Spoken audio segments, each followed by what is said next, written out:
And now, Deborah Kobylt Live. Hi, everyone. How are you? And welcome to Deborah Kobylt Live today. And happy St. Patrick's Day, all. Wonderful guest that we have joining us, Patrice Shavone Brown. Hi, Patrice.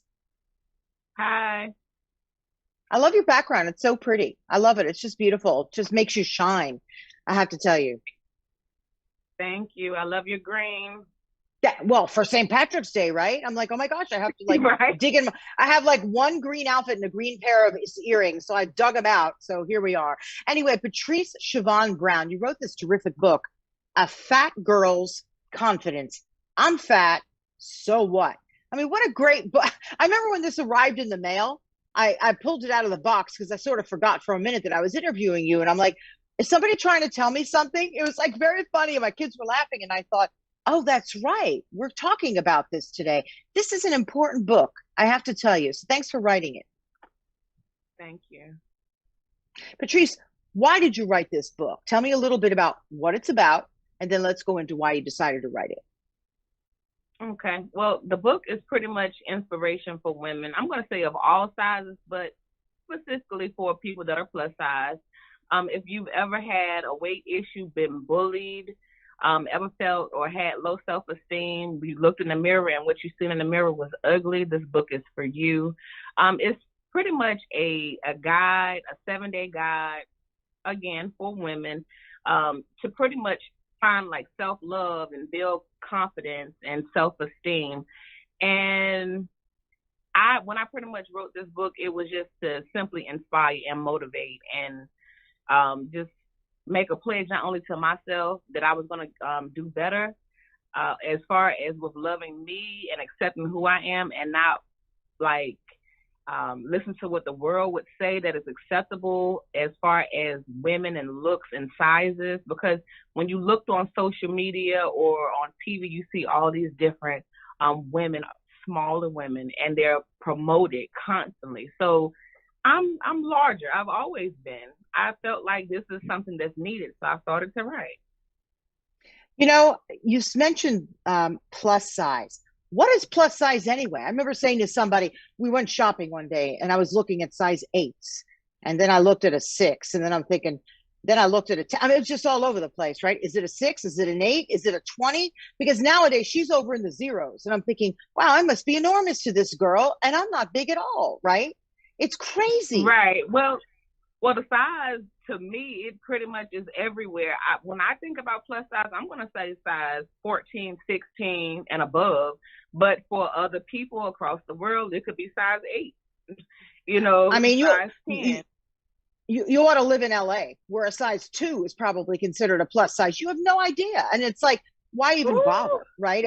I'm telling you, yeah. it's very difficult. I remember growing up, right? My sister used to tell me about the model Twiggy. I guess that was in the 70s, right? And she was literally this thin, and everybody's trying to be like Twiggy. We don't even have that kind of body. We're Italian. We're kind of curvy naturally. You know what I mean? That's another thing I wanted to Right. talk about. Ethnicities are sort of a little different. You know, what's attractive to one is different the way you're built to another. Does that make Right. sense? Yeah. Yeah. Your culture, your background.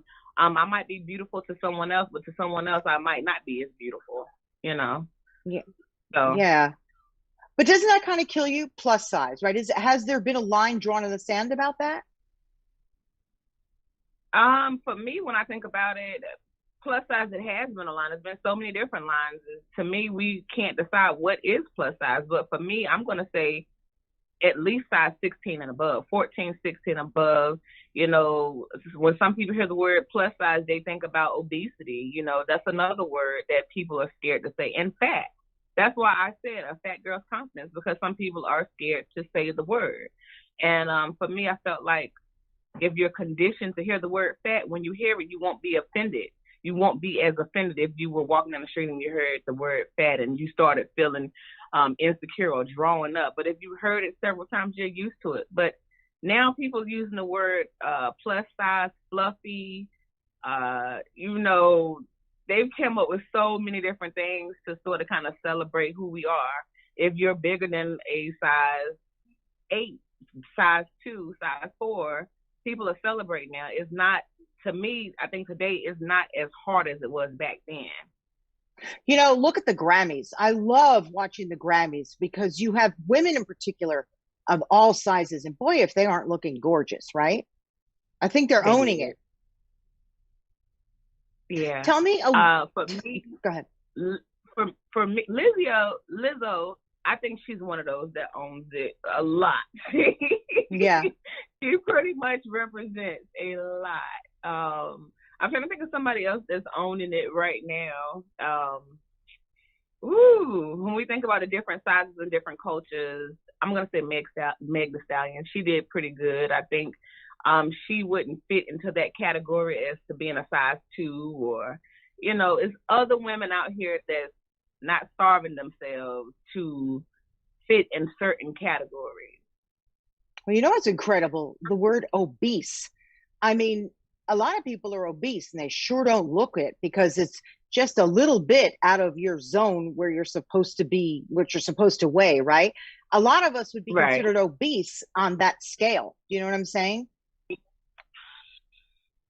That's exactly what I said in the book. And when I said in the book, I said if the words obesity wanted to put a picture, I said I would probably be one of those people beside it. Yeah.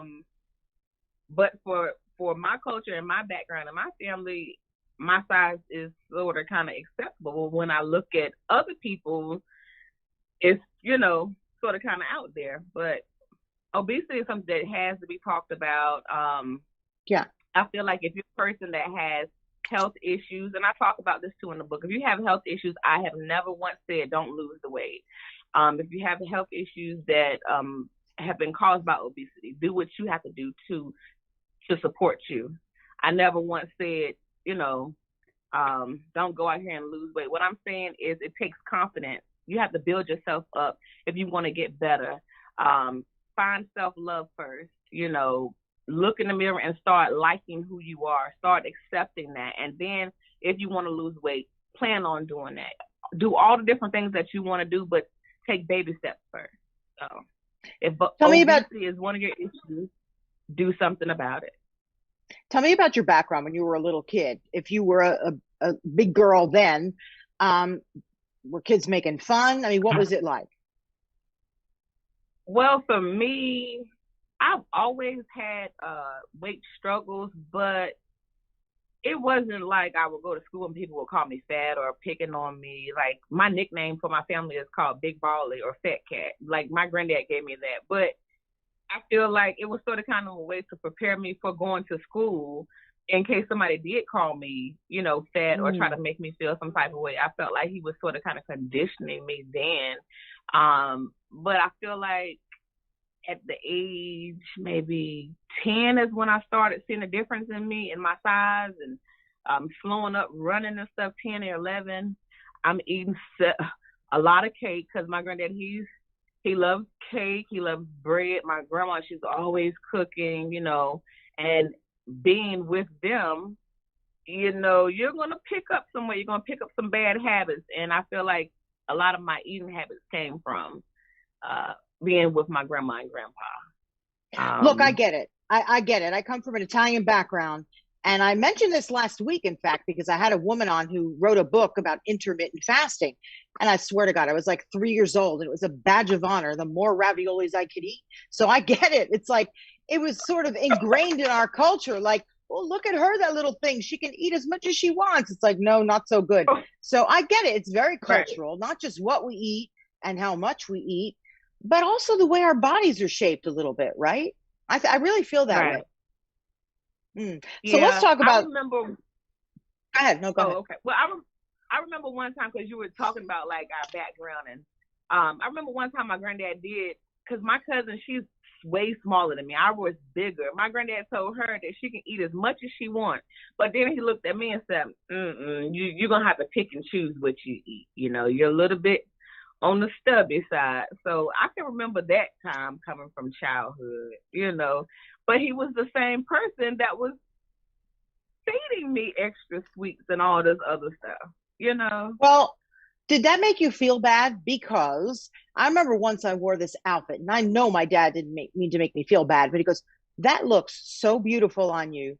if you lost a couple pounds. I felt so bad, and I didn't tell him, but I don't think he meant it to be mean because he wasn't a mean guy. He was very sweet. But I took it to heart. I was like, first of all, I wasn't even heavy. But I'm thinking, gosh, he's judging me. So I took that really hard. So did you take it Yeah, hard when your granddaddy, it did that? it makes you think. It makes you think like, well, maybe let me change something about me. It's a stunner for me. It was a stunner. I was just like, wow. Well, let me change something about me. Let me get away from the table, or let me change. But yeah, Then it's it hurt a then little. it's hard. Then it's hard because it's always in your head, right? You're at the table going, I can't Yeah, have that I can't have the biscuit, and then the biscuit starts talking to you, right? It's like right. sounds like you know Exactly. exactly what I'm talking about, right? So let's talk about Right. your work because you are also you're a motivational coach, right? Yeah. You do therapy. Tell me a little bit about what you do, your job. Okay. Okay. Well, I'm a mental health counselor. I own and direct Restoring Bodies and Minds here in North Carolina. I work with adults that have severe and persistent mental illness. I have worked in mental health since 2003 after I graduated from high school and sort of kind of moved up the ladder in this particular field. I love what I do. I have a passion for helping people. I've always been a helper since I've been younger. I feel like sickness or just being around people that need some type of help has always been my calling. So for me, it's going to be our 10-year anniversary for Restoring Bodies and Minds in October of this year. So for me to just be able to have that passion and to continue to help people, that's just who I am daily. I wake up, there's always something to do, always something to do. Is there a particular age of people that you deal with? Like, and what tends to be sort of the issues that you are working with most with people? Um, Age 18 and above are the individuals that I work with, and they have like depression, bipolar, schizophrenia. Those are some of the diagnoses. Some people have different personality disorders, substance abuse issues, pretty much homelessness.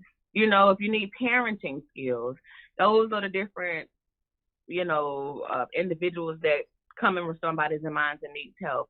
I've dealt with self-esteem issues, confidence issues. It's not a diagnosis, but these are things that a lot of people have been broken down about for years. Grief. A lot of people are grieving right now, and in the past, some things it's like trauma that people can't get over. So, working in the mental health field, I've seen quite a lot from different people. I've experienced quite a lot.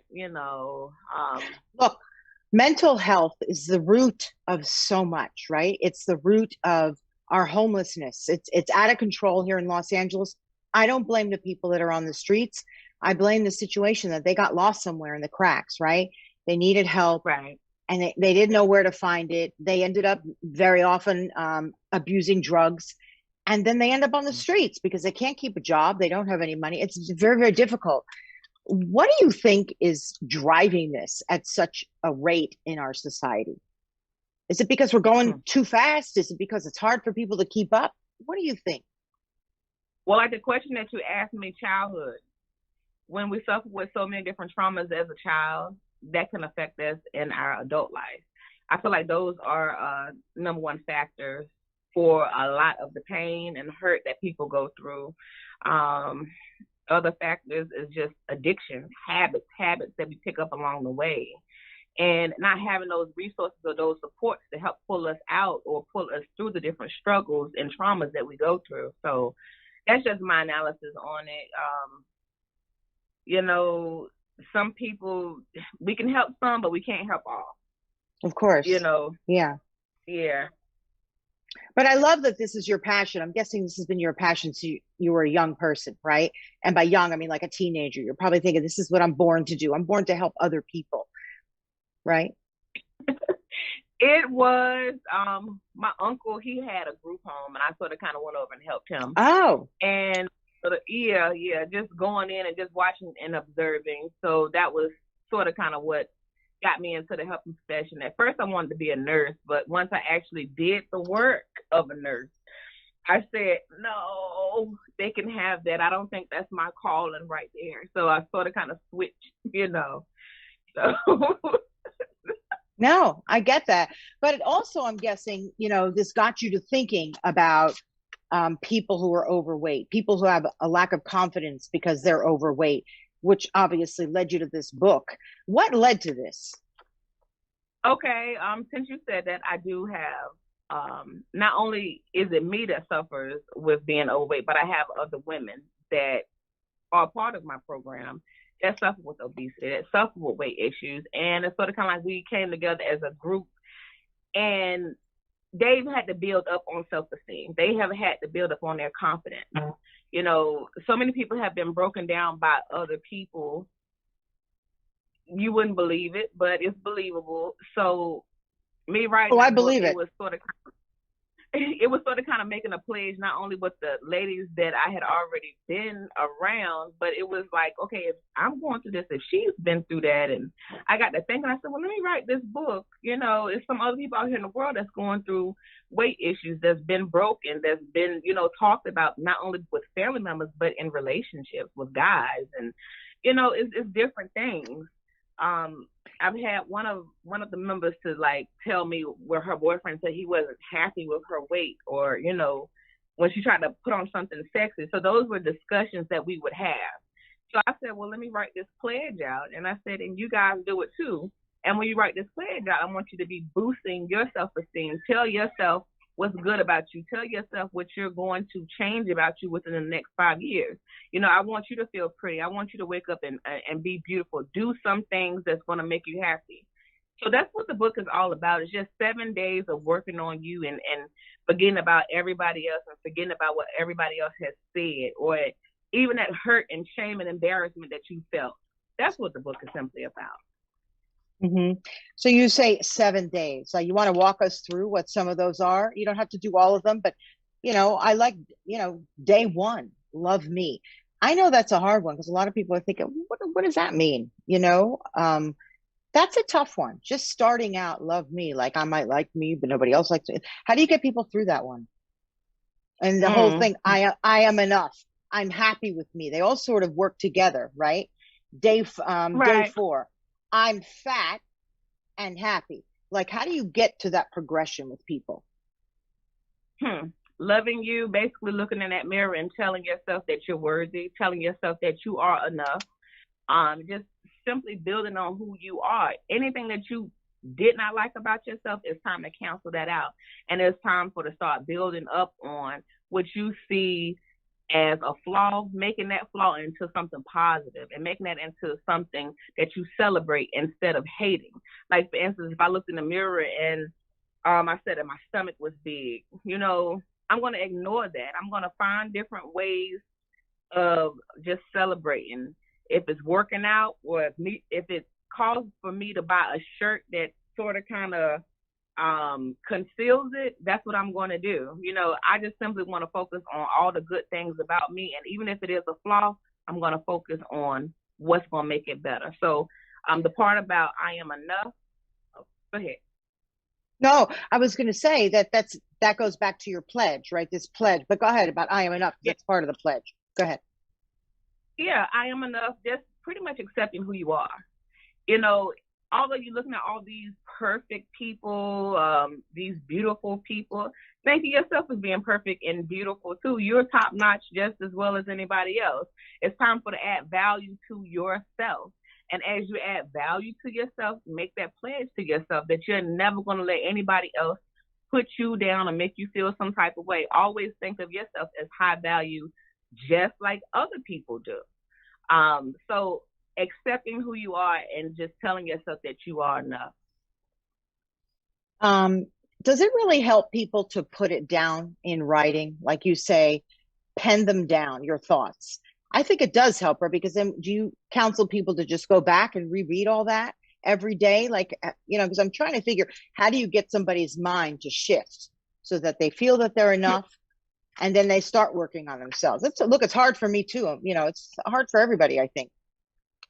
Right. Well, they're not going to read it every day, but as long as you make it a pledge and you go back and check it, you can go back like 6 months later and check it, 6 months to a year. But this particular pledge, I think we made it out for 5 years, 3 to 5 years. I wanted you to write this pledge out to yourself and every year check it. But when we're talking about mental health, it's every 6 months when they would come up with a goal and we'll check it and go over it. So, if you write it down and you look back at it a month later, it still will have an effect on you because you're like, oh, I said this. You'll be trying to compete with yourself to make yourself better because this is something that you told yourself that you were going to do. You would try to do something, put something in motion because you promised. You made this pledge to yourself. It's nobody else that's liable but you. In the chapter, again, about thoughts, you talk about positive and negative thinking, 3 ways to capture your thoughts. Can you tell our audience, give them a little nugget on 3 ways to capture that and turn that a negative thought into a positive? So if you're thinking, because I want to make sure I understand the question right. So if you're thinking that if you're thinking that you're unattractive, go out here and do a makeover. Go out and turn that negative into a positive. If somebody told you, hey, what can I think about? Because I'm trying to give myself an example. If somebody told you that you couldn't do something, pretty much go out here and do the opposite. Whatever it is that you have in your mind, you have to retrain your mind. So if you're always thinking of something negative, you want to constantly start thinking about positive things. Like let's think about weight. I looked at myself in the mirror and I said, I know, I'm a fat slob. I'm never going to get any better. But if you start thinking like, oh, I'm fat, but I'm going to begin to lose this weight. I'm going to start eating better. I'm going to go out here and I'm going to exercise. I'm going to go out here and I'm going to wear clothes that I feel like that are beautiful and acceptable of me.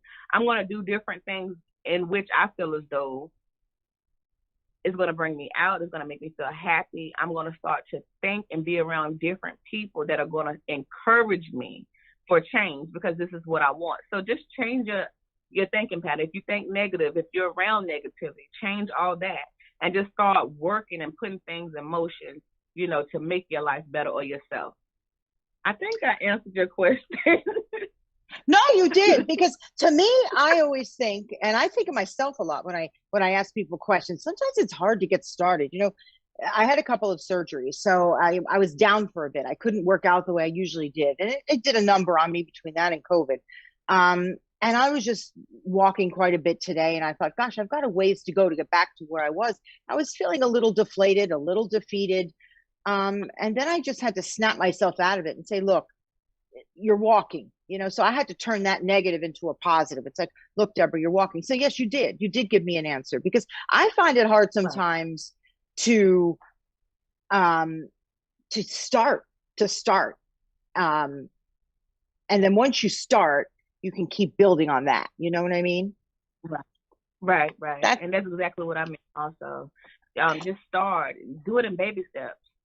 If you can just get your mind and your brain to moving just that little bit, the rest will follow. Your body will follow. It also helps. I'm so sorry. It also helps to know you're not alone. You know what I mean? That's why a book like this is kind of important. A Fat Girl's Confidence. I'm fat, so what? It's like, I'm not alone. You're not alone. The lady up the street is not alone. Like, we're all in it together. It's like, so what? I'm working on it. Okay, a couple things. What do you think about surgery, right? Like, what is it? Bariatric surgery. What do you think about diet pills? Let's say you want to really go for it, but you're struggling. What about all that? Do you say, hey, whatever works? Yeah, do it. If you feel as though it's best for you, do it. Do the bariatric surgery. It's different surgeries. I think it's the ESG surgery. You could do that. You were telling me about that. What's ESG surgery? What is that? I'm trying to think. ESG, I think it's endocrine. It's something like the VSG surgery, but it goes down your throat. Right. Well, we'll look it up. But I mean, to your point, there's various things out there that you can do. If you're somebody who's really Yeah, struggling, yeah. look, I know somebody who had that bariatric surgery. He was big. He just couldn't keep the pizza down. Like he had to keep eating it. Like he couldn't avoid it. So he's like, that's it. And he did it. And now he's so trim and it worked. So I guess whatever works for you, right? To give you that confidence. He not only changed his eating behavior, he changed his mind. He had to change his mind and his eating habits and behaviors too. So he sort of kind of had to turn some negatives into positives to get those results. So I think a lot of times when we're trying to do weight loss and trying to find the quick result, we don't take that into consideration, that we have to change our mind. That's why some places will tell you that you got to go through counseling, just to see if you're going to be a great candidate for bariatric or any other kind of weight loss surgery. So some people might not be strong-willed, but diet pills, I'm not really sure on that. No. I think I lost you for a second there, Patrice. Hold on. I am still. Did you press something there? That's okay. We got you. Hold on. You have to press the camera there. Did it go off? Yeah, I'm trying to get back. That's okay. We're patient. Well, let me ask you, because we have photos put up in the meantime of you until you come back. I can see when you're back. Okay. But give some people some nuggets. Actually, let me ask you this one. Didn't you say that sometimes your family wasn't even all that supportive, right? Your daughter even tried to shame you a little bit with weight. Didn't you mention that as well?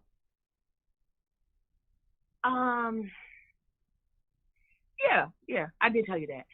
But with my daughter, she said like she wanted to be trim. She didn't want to be mommy's size. My mom, I think she would say little smirkish things, but she wasn't as hard about the weight. She just said, well, I got a big baby, I love her. But to me, as time goes on, you probably want to lose some of the weight. I know for me, just having the kids and having my daughter say, well, I want to be fit. I don't want to be like mom. I was like, oh, well, okay. Well, let me do something to fix myself, because she's telling me that she doesn't like how I look. And to use the word fit, I'm just like, okay, well, my son, he struggles with his weight as well. So I just have to get on track with that. But my daughter, she's slender. She's slim. She probably gets that from her dad. But, it hurt a little bit, but it is what it is. Yeah. And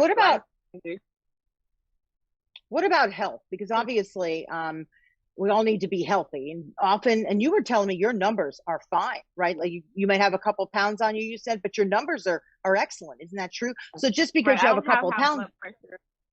Yeah, I don't have high blood pressure, diabetes, or any of those diseases or anything. Not to say that I can't get it in the future, but for me to have been obese all these different years, I don't suffer with any of those. Shortness of breath, asthma, all the different symptoms that they tell you that you would have. I don't have that. I've never had that. I've just been a big girl, which I've worked on, and I've lost some pounds. I went through some different things to make alterations to myself.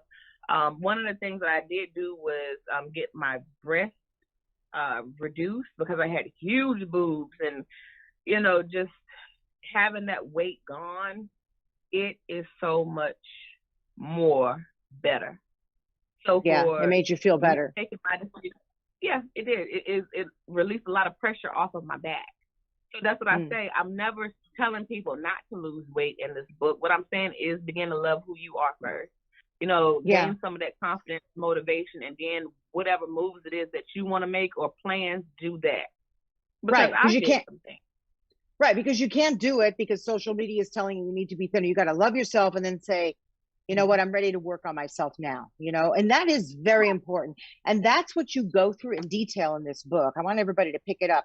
It's slim, no pun intended, but your book is slim and it's easy to read.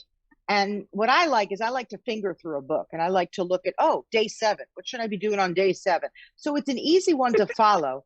And I feel like I'm following you when I do this book, because I read it and I've just found it easy to do. And I want other people to pick it up too. A fat girl's confidence. I'm fat. So what? Do something about it if you want, right? But what you're saying is get that inner confidence first. So I really appreciate you being here. Any parting words for our audience? No, just thank you for having me, Deborah. You know, I really enjoyed grateful it. for being here. I did. This was fun. It was. Well, I believe in what you thank you do. guys for tuning. Yeah, I believe in what you do. And I want to also tell people you're on all social media, right? The book is on Instagram as well. You're on Instagram. So if people want to reach out to you, if they're feeling kind of down, will you answer them if they reach out to you on the social media as well? Yeah, people always reach me through patriceshavone.com. You know, Okay. you can send me an email and I will respond. We could do one session, phone call, video chat. You can reach me through there, patriceshavone.com. Okay, so you do counseling, you do speaking, you've got the book. So people, if you're feeling like you're ready to do something because you're happy with yourself, reach out to Patrice. This is great. And pick up her book, A Fat Girl's Confidence. I'm fat, so what? Patrice, thanks so much for joining us. I enjoyed having you a lot. Thank you. And thanks for all you do for people out there in mental health. I think that's real important. I mean it. That's wonderful. So thank you also for all the work you do. And everybody, you could find our show on YouTube, Facebook, IGTV, and any audio platform out there for our podcast, Deborah Kobylt Live. So please tell your friends. And again, look up Patrice Shavone Brown, A Fat Girl's Confidence. I'm fat, so what? Thanks everybody for joining.